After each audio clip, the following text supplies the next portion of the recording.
Hey, welcome to the Developer's Toolbox. This is going to be a podcast where we talk about the different tools and things that you use to do development in your everyday life. I'm just going to kind of set the stage here a little bit for the show. One thing that I want to point out really quickly is if you're watching this on video, you'll notice that my studio isn't quite set up. I'm still working on it. But I just wanted to get rolling, so I'm going to roll this out.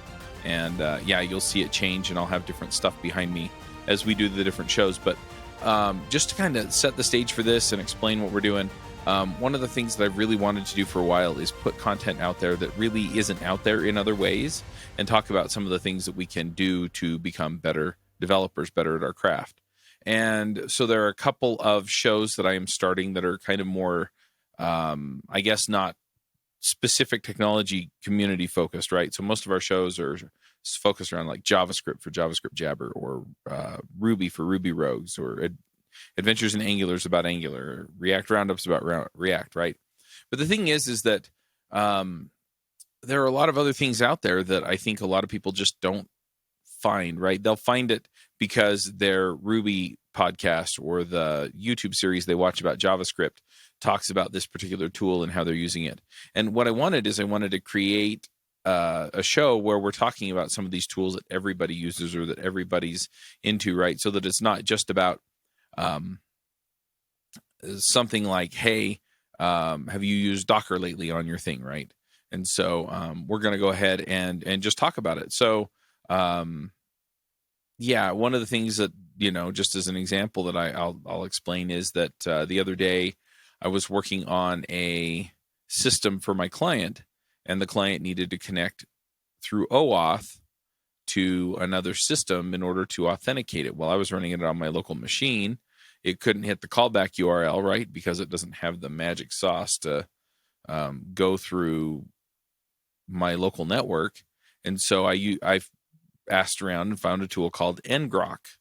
And so ngrok allowed me to basically tunnel my application out onto the web, onto a public URL. Now it was like ngrok or some rando number .ngrok.io, but it allowed me to do that work, right? And so what I'd like to do is get somebody from ngrok on and talk about what else it does, right?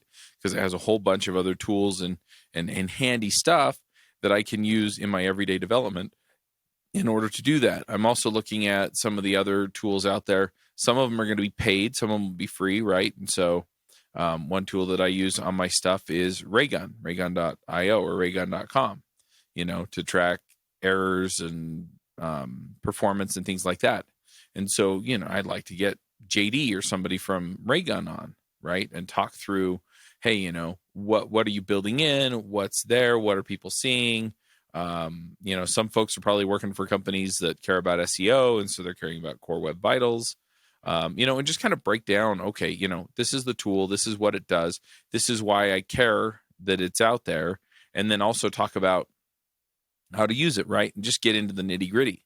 That also means that some of the tools out there that are kind of foundational to other things that we do as developers, so say Docker or Git, we may have multiple shows on those, right? Where we talk about Docker, and then we talk about Docker Compose or Docker Swarm, or we talk about Docker in the larger context of making sure that our applications run well locally and the way they'll run in the cloud. And then maybe we'll talk about some of the cloud services that run containers.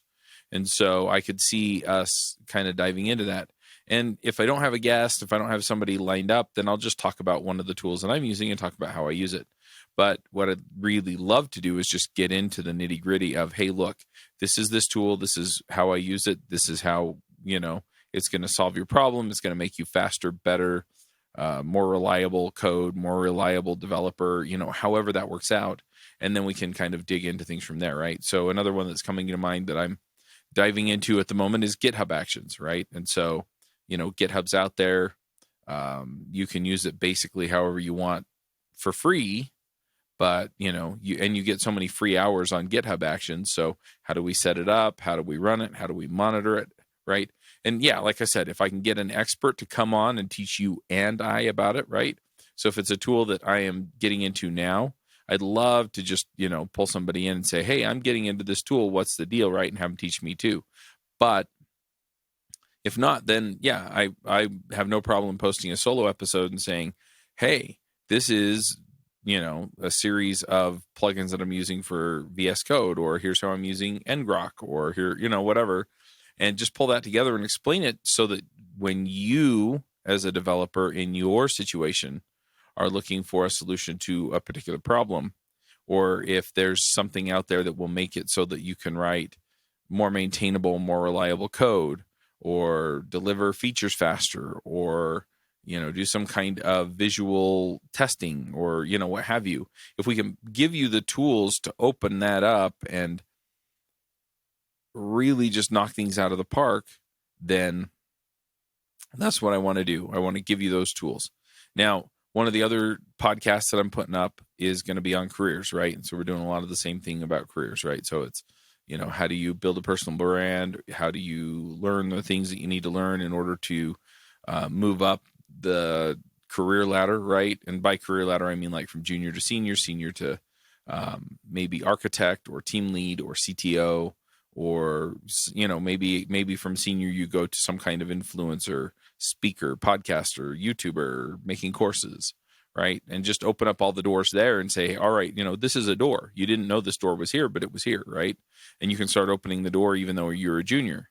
Or maybe it's just, hey, look, you talk about all the things you want to do, but when it comes right down to it, you just want to get paid more. So we're going to put that show out there.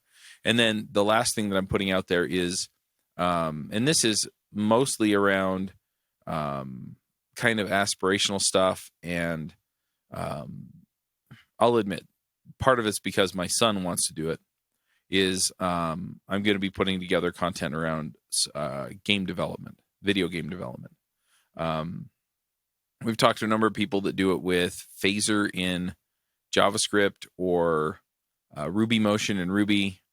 But it seems like the 800-pound gorilla out there is Unity. So I'm going to be learning Unity in C#. And so just diving in and loading that up. In fact, I'll go ahead and post it in the show notes, but a good friend of mine, Jason Wyman, he actually has a video course on how to build a game in Unity. And he sells it. I don't remember what he sells it for, but I'm going to be actually picking up and using his course to teach myself C# and Unity. He keeps telling me you don't have to know C# to take my course, which is good because I don't know C#. But he's like, if you know JavaScript, you can pick up, right, the parts of C# that you have to pick up. But I'm going to be doing that, and then I'm just going to put out, it's actually going to be free. But I'm going to put out, I'm going to have video calls with people who want to. So if you buy the course and you want to go through it the same time I'm going through it, then we'll jump on a call every week, me and whoever signs up. And we'll just have those discussions. But the main thing here, just going back and circling back on what this show's about, this show specifically is going to be about those tools. So if you have a tool you want me to cover, if you have a tool you're looking at using or learning, if you have a tool you want to, have me explore, or maybe you just like the person who made it, you want me to talk to them, then feel free to let me know. We'll have a recommendation link on the website so that we can cover that. And but I'm looking forward to covering this. What I found is that, a lot of the tools, they really just give you a little extra gas when you're trying to move forward with your software development. And if you can get a lot of the, I guess, noisy parts of the software development out of the way, then you're in a position where you can just do the parts that I think most of us want to be good at, which is, looking at a problem, knowing how to put together the data structures and stuff, how to solve the problem, how to get it deployed and, put out so that people can use it, and not have to worry so much about, I'm getting hung up on the build, or I'm getting hung up on the deployment, or I'm getting hung up because it doesn't work the way that I intended, and testing didn't work, right? Just get all that noise out of the way so that it's really seamless to write, maintain, deploy, debug code. So anyway, hang in there, hold on to your hats. We're going to go for it. I've already done one interview for this show, and I'm looking forward to doing a bunch more. And like I said, if you're interested in coming on the show or you have a topic to cover, for us, right, just for me, to go find a good guest, let me know. And yeah, looking forward to talking to you later.